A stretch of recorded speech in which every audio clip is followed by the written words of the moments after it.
Salmo 77:14 diz assim: Tu és o Deus que faz maravilhas. Tu declaraste a tua força entre o teu povo. Tu és o Deus que faz maravilhas, milagres. Tu declaraste a tua força entre o teu povo. Alguém diz amém por essa palavra? Glória a Deus. Se assente aí no seu lugar, glorificando a Jesus. Glória a Deus.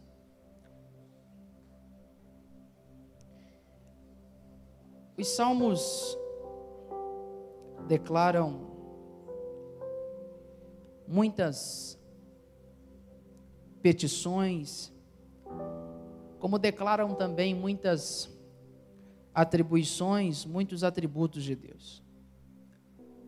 Quando você começa a caminhar pelo livro de Salmos, você percebe que essas orações cantadas, elas declaram muitas vezes a grandeza de Deus, o quanto Deus é poderoso, o quanto Deus é distinto dos demais ou dos outros deuses que os homens levantam. O livro de Salmos narra por várias vezes, você vê os salmistas, Davi declarando isso: o Senhor é um Deus de força, o Senhor está vestido de majestade, o Senhor se assenta no seu trono, Ele governa sobre todas as coisas.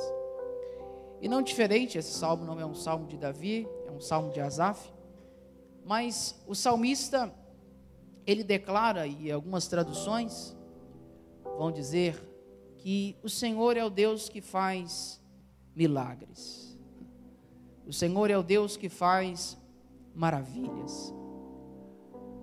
E como eu disse, essa palavra é uma palavra de encorajamento. Porque, irmãos, eu acredito que nós precisamos ter a ciência, o conhecimento, o entendimento de que ao longo de toda a Bíblia, de toda a Escritura, se você observar, o Antigo Testamento ele narra pelo menos 67 milagres.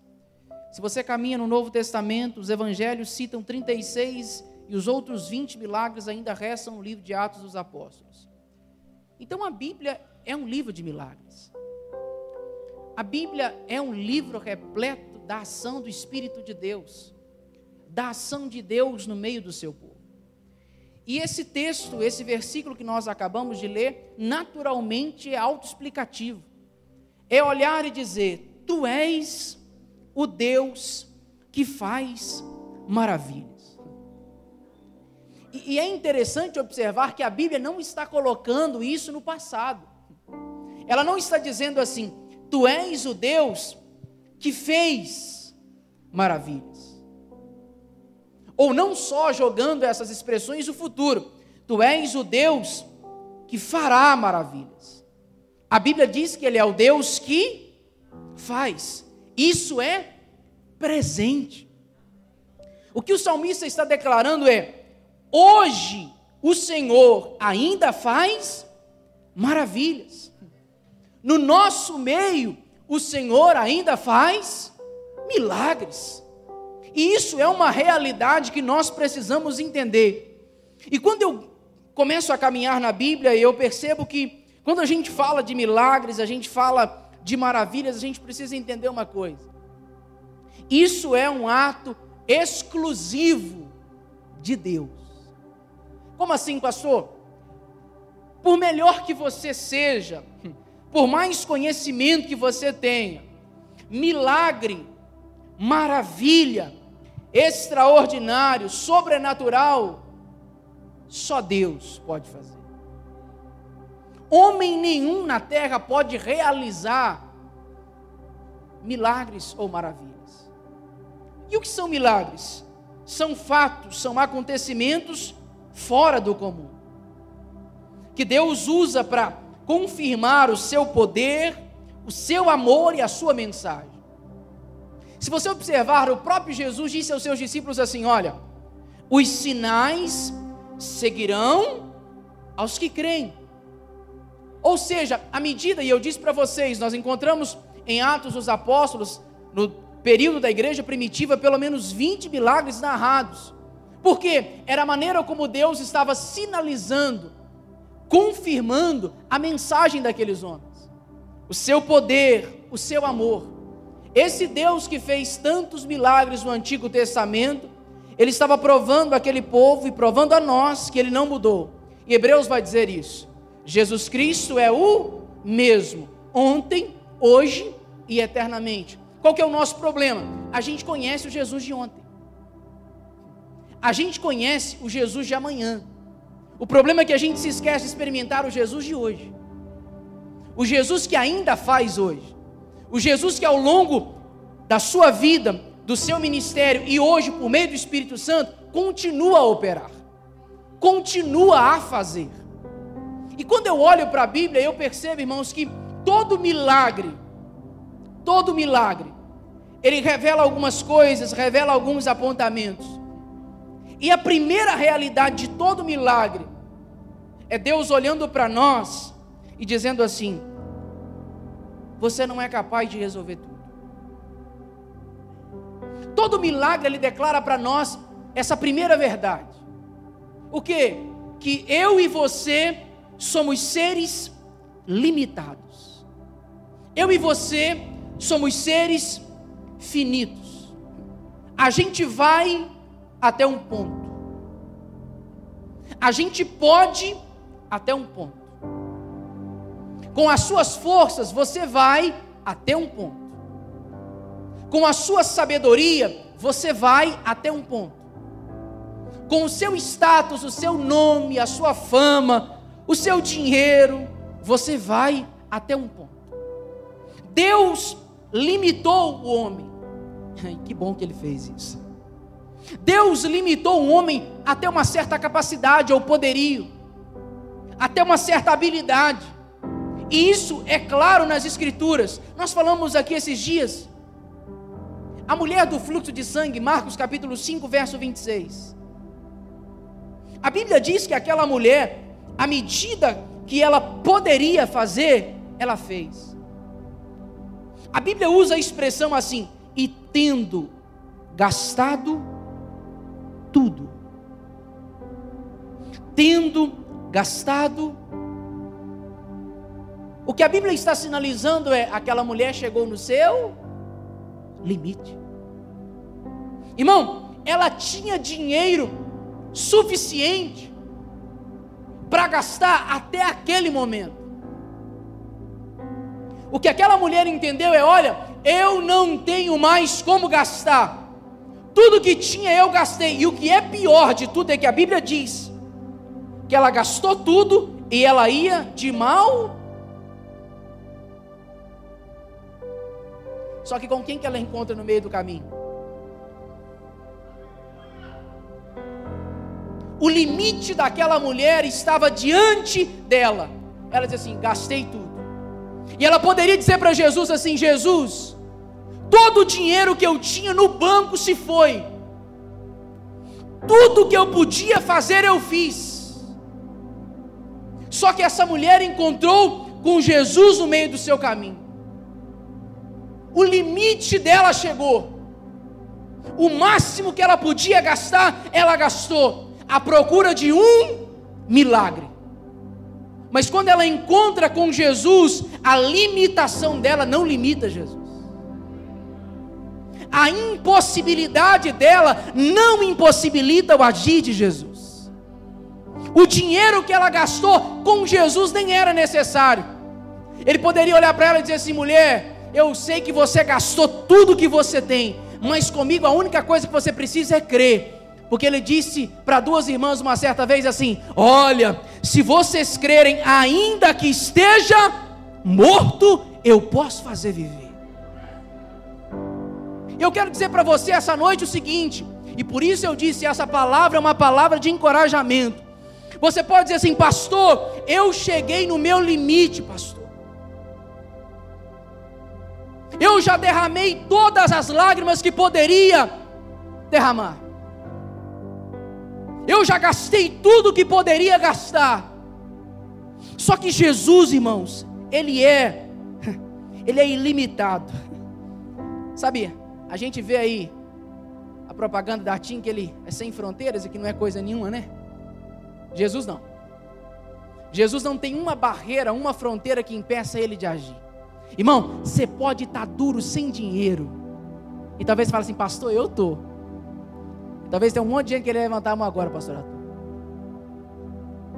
Só que esse Jesus não está limitado à sua conta no banco.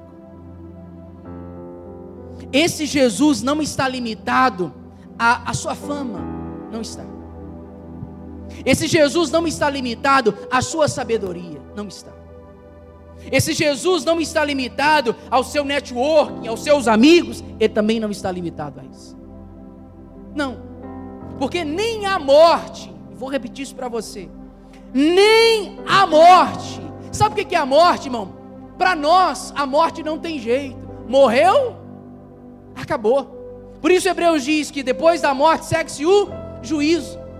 Jesus olhou para um homem que estava 4 dias lá dentro, olharam para ele e disseram assim, Jesus, já cheira mal, vai tirar a pedra para quê? Já não tem mais vida aí. Ele olha e dá um grito assim, Lázaro, vem para fora, Lázaro. Nem a morte foi capaz de pará-lo. E eu pergunto para você essa noite, o que é que pode parar esse Deus que você crê? Qual é o problema que pode paralisar as mãos de Deus, irmão? Qual é a adversidade que pode impedir Deus de agir? Que problema é esse tão grande que Deus olha e fala assim, não, aqui eu não posso agir. Você acha mesmo que o seu marido, que bebe igual um camelo, Deus não pode salvá-lo, irmão? Você acha mesmo que o seu filho perdido, Deus não pode ir lá libertar ele?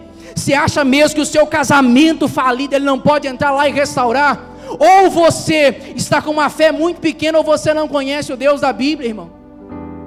Ou você não sabe que Deus é esse.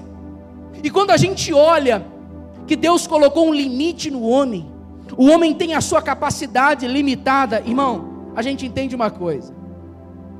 Deus também estava revelando para nós que a nossa incapacidade de resolver é o mesmo que dizer, você controla até um certo ponto.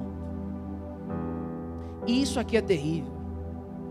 Porque se tem uma coisa que a gente gosta é estar no... Pode falar. É estar no controle. Sabe qual que é o nosso problema? A gente começa a descabelar, a ficar maluco, ansioso, quando nós percebemos que uma situação está saindo da nossa mão. Por quê? Porque naturalmente a gente ama ter controle das coisas. Naturalmente a gente ama se sentir num status de poder, de condição, de capacidade. E milagre é entender uma coisa, é Deus dizendo para você, você tem limite e você não controla tudo. Maravilha é Deus dizendo para a gente assim, olha, até certo ponto você vai. E quando eu lembro disso, há um texto muito claro, do Evangelho de João no capítulo 6. Todos nós conhecemos isso. A multiplicação dos pães e dos peixes.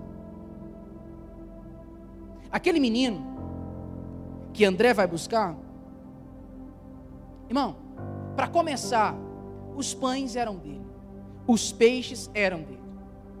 Ele não precisaria dar aquilo. Isso é um fato. Mas os discípulos perguntam e falam para Jesus, onde é que a gente vai alimentar esse povo todo? Jesus olha para ele e fala assim, procura. Sai no meio da multidão caçando alguém aí, dá um jeito. E aparece aquele menino, André busca e leva ele até Jesus, chega lá o menininho com 5 pães, 2 peixinhos. Só que há algumas expressões que deixam claro. E a gente precisa entender isso. Porque pão na mão de um menino alimenta só um menino, sim ou não? Sim. Os peixes na mão dele alimentam só ele, sim ou não? Sim. Só que a Bíblia diz que Jesus, tomando os pães e peixes, levanta para o céu parte da graça. E sabe o que é interessante? Eu já disse isso aqui outra vez. 5 pães são suficientes para 5.000 pessoas? Vocês estão com dúvida? Sim ou não? Não. Não é suficiente. Não dá para alimentar todo mundo. Por quê? Porque talvez aquele menino pensou assim: vai que esse Jesus demora a pregar e eu vou ficar com fome. O lugar é deserto, não tem onde a gente comprar pão. Ou a mamãe fez aquela lancheirinha para ele e disse assim: meu filho, vai com essa comida. Você quer ir ver Jesus pregar? Então, sai preparado. Na mente dele, aquilo só alimentava ele. Era pouco. Enquanto pães e peixes estão na mão daquele garoto, só alimentam ele. Enquanto os pães e peixes não passam da mão daquele menino para a mão de Jesus, nada acontece. Pastor, o que o senhor está dizendo é que às vezes o que nos falta não é recurso. Não. Às vezes o que nos falta é suficiente para nós. Pode ser pouco, aparentemente, mas ainda está nas nossas. E aí você olha e diz assim: por que é que nada extraordinário aconteceu? Por que é que nada tão surpreendente ainda aconteceu? Porque são poucos pães, mas estão nas suas mãos. São poucos peixes, mas estão nas suas. E enquanto nós não entendermos que o que Jesus está esperando é: tira da sua e coloca para a minha, nada acontece. Mas pastor, o senhor não sabe, eu tenho pouco. Jesus não perguntou se era pouco. Jesus não olhou para aquele garoto e falou assim: não tinha nada a mais não? Você só trouxe isso? Jesus não perguntou. Porque era pouco, mas nas mãos certas se tornaram alimento para uma multidão de pessoas. Pastor, o que é milagre? Milagre são nós, enquanto meninos, tirando os nossos pães das nossas mãos e passando para quem pode resolver. O que é milagre, pastor? É que quando eu entendo que ainda o que eu tenho é pouco, e posso dizer para você, Deus ama trabalhar com pouco. Que isso, pastor? Volte às páginas da Bíblia e você vai ver. O profeta chega na casa daquela mulher, ela olha para ele e diz assim: profeta, você não está sabendo de nada. O que é? Só tem um pouquinho de azeite. Ele olha para ela e fala assim: não, é pouco, mas serve. Chega esse menino no Novo Testamento e ela fala assim: não, só tem 5. Não tem muita coisa. Serve. Deus ama quando eu olho para aquilo que tenho e percebo que nas minhas mãos é pouco, nas minhas mãos é pão, e nas mãos de Jesus é provisão. Nas suas mãos é incapaz de multiplicar, nas suas mãos não tem habilidade de crescer, não tem habilidade de multiplicar. E qual que é o nosso problema? É que a gente gosta do pão na mão, porque pão na mão realiza o quê? O nosso controle. Pão na mão, a gente está dizendo: Jesus, eu não sei o que o senhor vai fazer. E se não der certo? E se eu entregar e ele não fizer nada? A gente está pensando no pão que a gente vai perder, e não na multiplicação que vamos viver. Por quê? Porque a nossa capacidade de querer administrar é maior do que a nossa fé para entregar. A nossa capacidade de viver no nosso controle é muito maior do que de nos rendermos a Ele e entregar para Deus aquilo que Ele sabe, Ele tem poder para transformar, para multiplicar. E aí viver milagre é entender isso, que não dá mais para ficar na sua mão.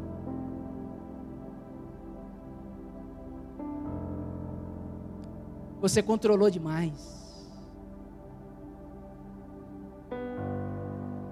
Você se sentiu autossuficiente demais. Você diz para Jesus: deixa comigo que aqui eu domino.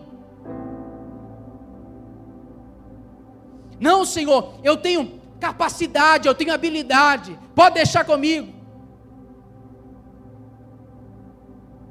Aqui está tudo sob controle. E não está. Não está sob o nosso controle.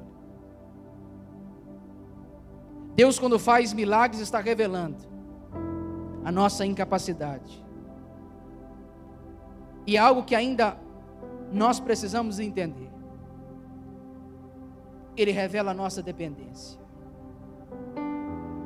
E dependência não é parcial, é plena.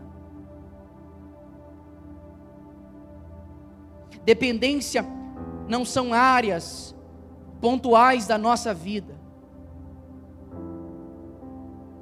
Uma coisa que nós precisamos entender, irmão, eu e você, nós não sabemos nem quando e nem como Deus vai fazer. Não. Eclesiastes 8 diz que Deus, Ele tem um tempo e um modo para tudo aquilo que Ele faz. Você consegue entender isso? Deus, Ele tem um tempo e um modo. E aí eu preciso entender que viver milagre é perceber que nem sempre, e nós muitas vezes clamamos a Deus para isso. Deus, o Senhor precisa fazer, e Ele está lá em cima assim: ainda não chegou?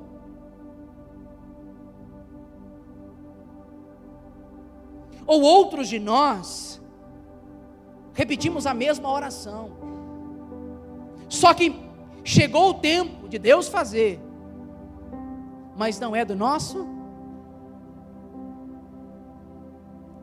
E eu amo a Bíblia, irmão, porque Jesus, à medida que Ele ia fazendo milagre, Ele ensinava isso.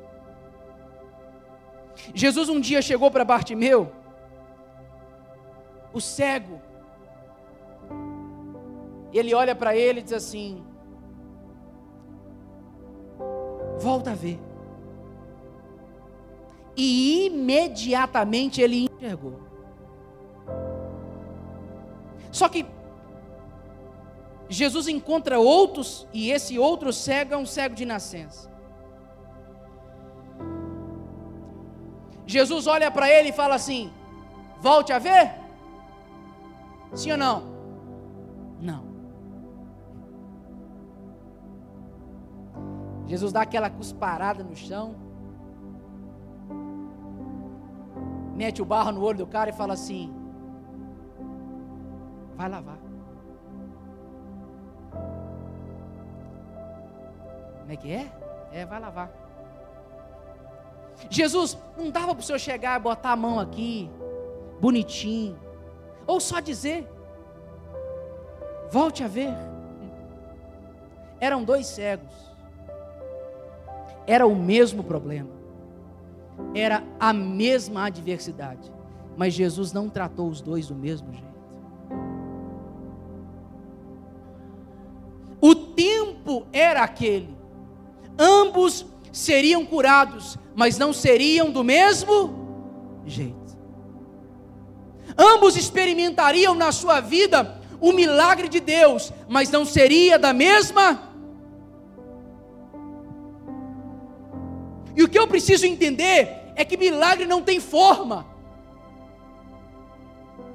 E por que milagre não tem forma? Porque aquele que faz não se enquadra no nosso jeito. Por que nem todo milagre é da mesma forma? Por que Deus não faz na minha vida do mesmo jeito que Ele fez na vida do outro? Porque Deus gosta de nos surpreender, irmão. Deus gosta de nos mostrar que nós dependemos plenamente dEle. E tentar explicar a Deus é a única coisa que sobra para quem não vive com Ele. A nossa mente é tacanha demais, é pequena demais. A gente acha que Deus vai fazer de um jeito porque a gente quer ensinar Deus a fazer. A gente quer achar que nós somos tão assim poderosos, de que Deus vai obedecer às nossas ordens. Deus vai se encaixar na nossa maneira de agir, e Deus não vai.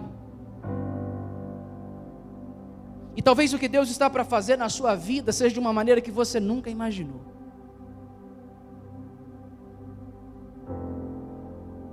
Quem sabe o que Deus está para realizar nesses dias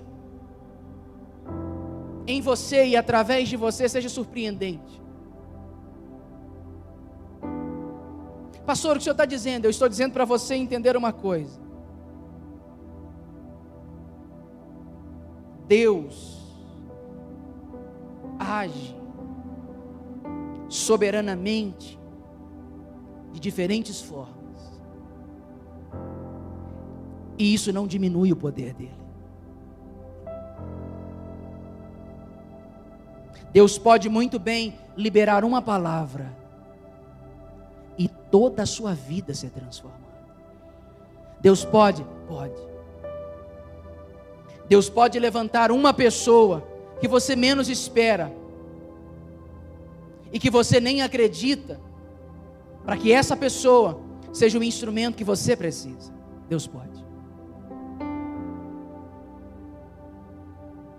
Ou Deus pode deixar as coisas piorarem demais. Que isso, pastor? Como Ele fez com Lázaro. Você lê no texto, Jesus deixou ele morrer, sim ou não? Era só uma doença no princípio. Jesus falou assim: Jesus é seu amigo. Vai lá, Jesus, curar o cara. Vai lá dar uma forcinha para ele. Não, eu não quero curar ele, quero ressuscitar. E tem horas que Ele vai permitir, e eu sinto no meu espírito Deus sinalizando isso, porque talvez esses sejam os nossos questionamentos. Mas Deus piorou demais. Era só um problema, agora são 2, 3, 5. Deus era só o marido que não prestava, agora a saúde também não presta. Deus era só a saúde que não prestava, agora a porta está fechada. E a gente olha para Deus achando que o Senhor tem que fazer da nossa maneira. Só que a grande verdade é: quanto maior a impossibilidade, maior será a intervenção. Quanto maior o problema, maior será a manifestação do poder de Deus. Quanto maior a guerra, maior o escape. Se piorou, é Deus dizendo para você: eu farei ainda mais, eu vou operar de maneira ainda mais gloriosa. Meu Deus, eu sinto Jesus nessa palavra. Quanto maior a guerra, maior é o agir de Deus. Que isso, meu irmão? Você está achando que Deus perdeu o poder, enfraqueceu no seu poder? Não. Salmo de número 20 diz: uns homens confiam em carros, outros em cavalos, mas os homens que creem no Senhor farão menção do nome dEle. Sabe o que é fazer menção do nome do Senhor? É olhar para o cavalo, que é resultado da força. É olhar para o carro, que é resultado da habilidade, e dizer assim: nada disso funciona, nada disso vale a pena, nada disso é bom, já tentei de tudo, coloquei os cavalos para a guerra, não funcionou, coloquei os carros na guerra, não funcionou. Como é que vai funcionar então? Fazendo menção do nome do Senhor. É dizer: Deus, eu dependo totalmente do Senhor, eu preciso 100% do Senhor. Irmão, escute isso, não só com seus ouvidos, mas com o seu coração. Seus métodos são falíveis, suas táticas são falíveis, sua capacidade é falível, o poder de Deus não. E é preciso entender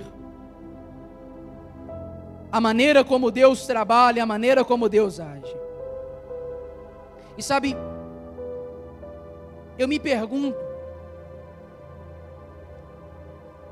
porque quando eu falo de tempo, falo de modo, eu entendo que tudo isso revela a soberania de Deus. Mas existem coisas que mexem muito comigo. Porque olhe para a Bíblia e perceba que todas as vezes que o Senhor agiu, todas as vezes que o Senhor trabalhou, todas as vezes que um milagre foi feito, os homens estavam ativamente participando disso. Por quê? Porque o milagre, as maravilhas de Deus, elas acontecem na esfera do sobrenatural, obviamente. Mas o que é milagre? É o sobrenatural invadindo o natural. É o extraordinário tocando, mudando o ordinário. É a ação do céu na terra. Mas eu também entendo nas páginas da Bíblia que tem muita gente, que Deus, e parece que o que eu vou dizer agora vai desconstruir tudo, mas não vai. Muita gente não precisa de milagre. Que isso, pastor? Eu estou aqui na igreja quinta, sábado, domingo, clamando, meu joelho está uma pelota assim de tanto orar, tem nem mais lágrima nos olhos. Não. Sabe por quê? Porque nem tudo é espiritual. Nem tudo Deus vai precisar intervir. Nem tudo Deus precisa fazer. E por que Deus não faz, irmão? Por que talvez você ora e diz assim: Deus, até quando, Senhor? Deus, eu não suporto mais, eu não aguento mais. Por quê? Porque não está na esfera do sobrenatural, não está na esfera de milagre, de extraordinário. E o que eu vou dizer também serve para muitos de nós. Muitos de nós precisamos mudar e não clamar para o milagre. Muitos de nós não precisamos de multiplicação, precisamos de transformação. O que é isso, pastor? É a Bíblia. Por que é que tem milagres e você talvez olhe e fala assim: gente, eu conheço uma pessoa que clama há tantos anos, há tanto tempo, que ora pelas mesmas coisas, repetidas vezes, repetidos anos. Ao longo do tempo, e a gente vai percebendo isso na experiência e na vida pastoral. Muita gente que conversa e diz para a gente assim: pastor, não aguento mais. E aí você vai olhando, você vai percebendo, são pessoas que o problema delas não é a falta de oração ou de clamor, não é a falta de Deus, não, são elas que criaram os seus próprios problemas, são elas que criaram as suas próprias mazelas, as suas próprias guerras. Irmão, tem coisa que Deus permite o diabo tocar, tem situações que o próprio Deus prova. Foi Deus quem provou Jó, não foi o diabo. Só que tem situações que quem cria somos, e aí a gente vai para Deus clamando por milagre. E aí eu acho que até Deus acha engraçado, ele olha do céu e fala: milagre? Chega no final do mês, o cara está doido, o cartão dele estourou, ele olha para Deus e fala: Senhor, eu preciso de provisão. Deus olha para você: claro que você não precisa de provisão, você gastou igual um maluco.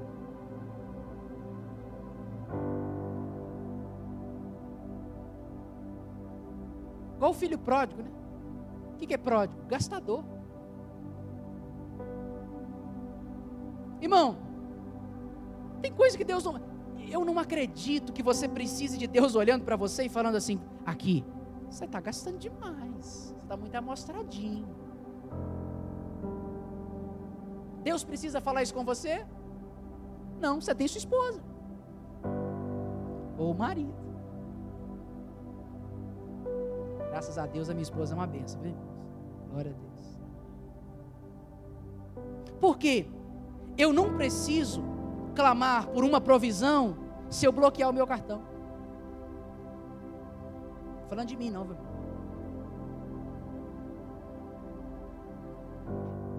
Eu não preciso clamar por uma cura se eu cuido do templo do Espírito.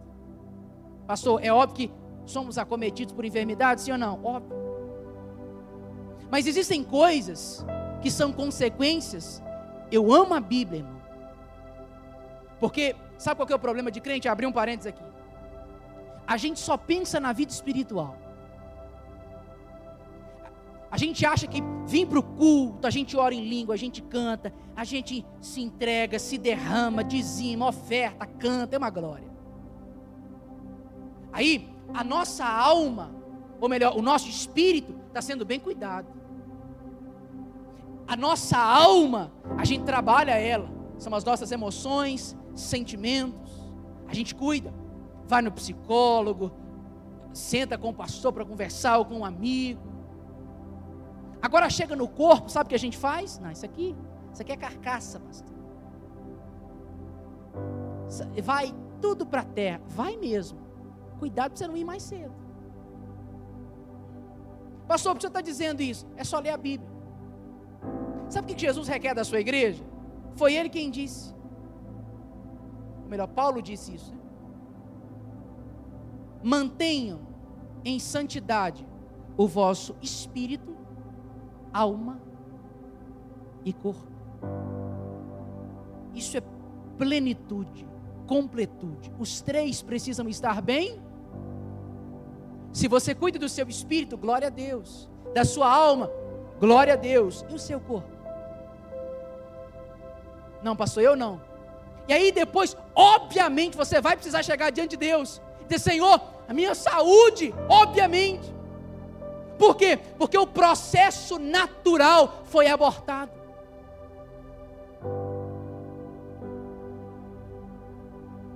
E quem não respeita o processo natural das coisas, vai se tornar dependente de milagres constantes. Por quê? Porque não obedeceu coisas simples na Bíblia. Não praticou o que era natural, irmão. Então nem tudo nós precisamos clamar por milagre. É só você agir conforme já está escrito.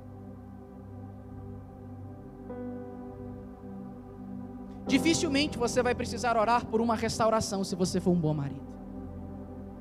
uma boa esposa. Dificilmente você vai precisar orar por uma provisão se você for um homem, uma mulher financeiramente equilibrado. Dificilmente você vai precisar orar por Deus intervir na sua saúde se você cuidar dela. Que isso, pastor? Isso é milagre? Não. É só olhar o texto. Jonas um dia chega para Deus. O capítulo 2 é uma oração linda de Jonas, fantástica. A oração de Jonas foi ouvida, sim ou não? Obviamente que foi. Mas irmão, Jonas não precisaria orar dentro da baleia, dentro do grande peixe, melhor dizendo, nós vamos falar que eu sou herege lá na internet. Dentro do grande peixe, se ele tivesse, no princípio do capítulo 1, obedecido à ordem de Deus. Ele não precisaria dizer assim: eu estou no ventre do inferno, me cercaram as armadilhas de morte. Ele não precisaria orar lá dentro, se no capítulo 1 ele tivesse obedecido à ordem de Deus. Ele não precisava.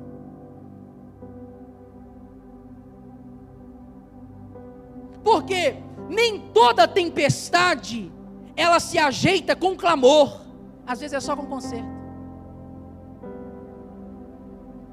Às vezes é só dizer para Deus: Senhor, eu estou errado aqui, Deus. Eu falhei nessa e nessa área. Eu vou refazer a rota.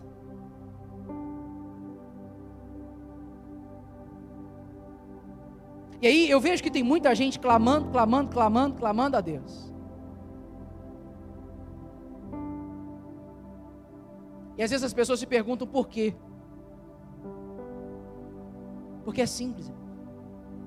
Tem coisa que não é milagre, é mudança. Tem coisa que não é milagre, é refazer a rota. Deus um dia olhou para a sua igreja em Apocalipse e disse assim: olha, vocês perderam o primeiro amor. Arrepende-te e volta às práticas das primeiras obras. Deus não disse para eles assim: clamem até que eu escute. Não. Deus não disse para eles assim: olha, estou gostando de ver, vocês estão clamando tão bem que eu vou me arrepender do mal, não vou retirar de vocês o seu candeeiro. Foi isso. Ele disse: volta à prática das primeiras obras.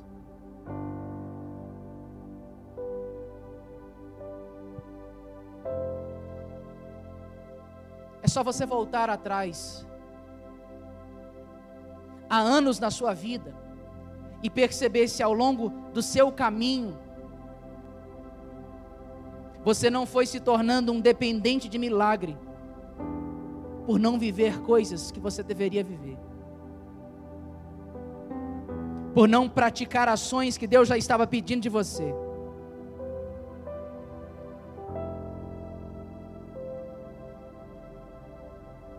E quando a gente entende isso, muita coisa na nossa mente muda. Por quê? Porque eu sei que Deus pode fazer. Eu sei disso. Pastor, estou diante de Deus. Sim, sim. Voltando ao exemplo de Jonas, no final do capítulo 2, sabe o que a Bíblia diz? E o Senhor falou ao peixe que vomitasse Jonas. Irmão, Jonas estava orando onde? Dentro do peixe. Sim ou não? Ele se arrependeu, sim ou não? Sim. E quando ele se arrepende, aí a coisa é diferente. Quando ele entendeu que ele era o problema, e isso aqui é difícil, hein? Isso aqui é difícil. Entendeu o que, pastor? Que às vezes quem é o problema somos nós. Ele entendeu isso. Aí ele clamou dentro do ventre do peixe. E o texto diz: e o Senhor falou ao grande peixe que vomitasse Jonas. Deus não fala com o homem que está dentro do peixe. Deus fala com um peixe que tem um homem dentro. O alvo da resposta de Deus não é o homem especificamente, é o ambiente que ele está construindo de oração dentro daquele peixe.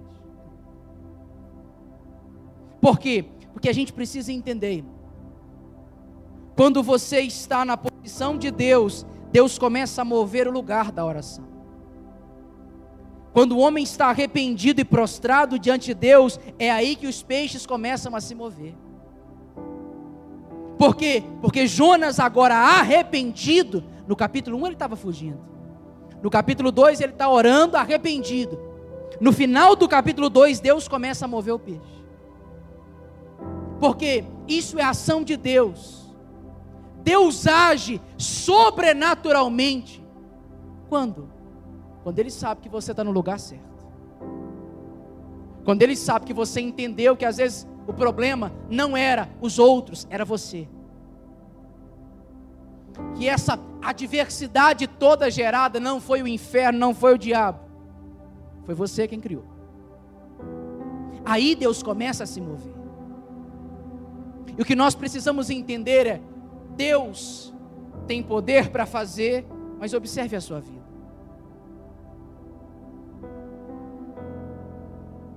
Faça essa pergunta para você.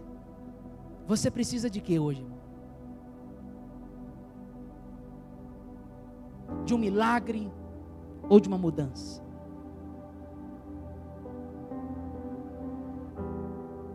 Você precisa de quê hoje? De clamar ou de se arrepender?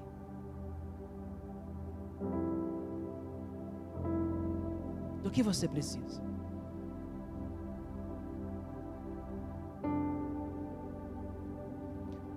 Se for milagre, Deus fará. E eu não tenho dúvida disso.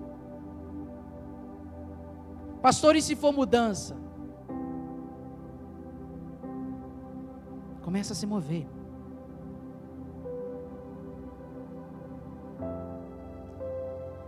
E hoje eu quero só orar por você. E se eu for pregar aqui, eu vou ficar até meia-noite.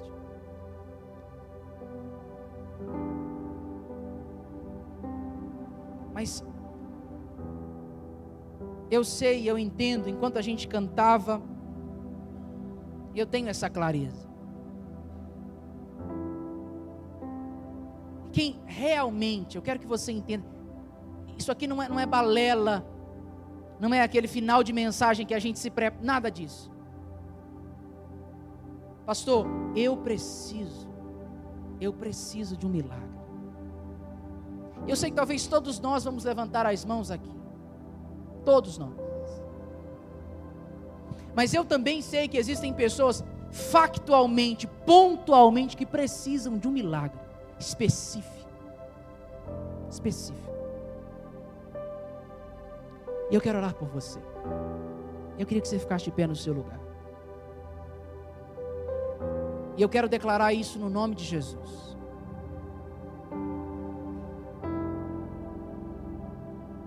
Irmão, eu quero que você pense.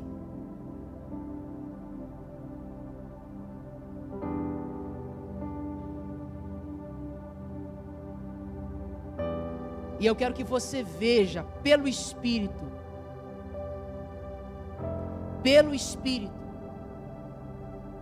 o Senhor invadindo a sua causa. E isso aqui, eu não estou aqui para brincar, vocês sabem disso. Eu quero que você tenha clareza da ação sobrenatural do Senhor. O que é isso, pastor? O poder de Deus vindo até você, ao seu encontro. Sabe, aquilo que é impossível, se está difícil demais, eu repito para você, Deus tem Até uma canção que diz isso, um escape. Deus tem uma porta. Deus tem, a Bíblia diz que Ele transforma o deserto em manancial de águas. Que Deus é esse, que Ele faz os lugares mais áridos da nossa vida começarem a florescer. Que Deus é esse que faz o homem passar pelo vale de Baca e do outro lado transformar ele em rios. Esse é o nosso Deus. E eu quero orar por você essa noite, porque eu creio que nós vamos experimentar do poder de Deus. Feche os seus olhos, curve a sua cabeça. Você sabe o tamanho da sua necessidade. Você sabe o tamanho da sua guerra. Você sabe o tamanho do seu problema. Mas você também sabe o tamanho desse Deus. Nós lemos aqui que Ele permanece. Tu és o Deus que faz maravilhas. Esse Deus não mudou, meu irmão. Esse Deus não diminuiu em poder. Esse Deus não diminuiu em autoridade. Esse Deus não diminuiu em força. O seu nome é um nome que está acima de todo e qualquer nome. E é nesse nome que eu oro por você agora. Pai, no nome de Jesus, debaixo da autoridade do Teu Espírito, Senhor, debaixo da clareza dessa palavra, declarando como o salmista declarou, eu creio plenamente nisso. Tu és o Deus que faz maravilhas. Tu és o Deus que faz milagres, Senhor. Não há impossibilidade para Ti. Tu és o Deus que pode realizar o impossível. E eu sei que pessoas entraram aqui nessa noite e colocaram diante do Senhor agora causas que aos seus olhos são impossíveis, são difíceis demais de serem realizadas, mas é no Teu nome nessa noite, Senhor.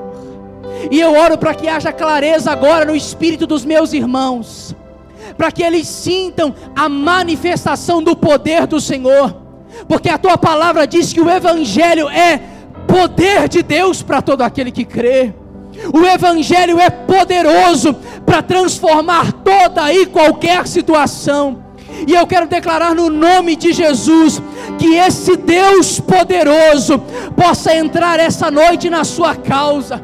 Esse Deus que é poderoso possa visitar agora o alvo da sua oração, e que haja resposta, haja manifestação do poder de Deus sobre a tua casa, sobre a sua vida, sobre a sua família. Haverá resposta de Deus nesses dias. Haverá manifestação do poder de Deus nesses dias. Haverá intervenção de Deus ainda nesses dias.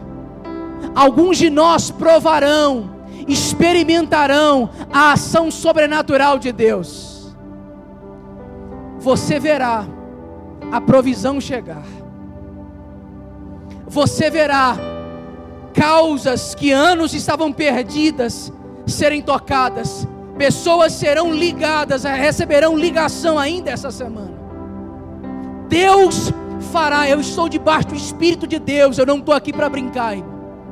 Deus fará uma intervenção sobrenatural na vida de alguns de nós ainda essa semana.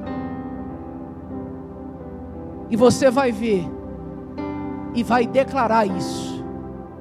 Eu conheço o Deus que faz maravilhas. Eu sirvo ao Deus que faz maravilhas. Ele não mudou. Ele não me enfraqueceu. Você recebe essa palavra essa noite? Você pode adorar Jesus aí do seu lugar. Você pode glorificar o Senhor. Glória a Deus.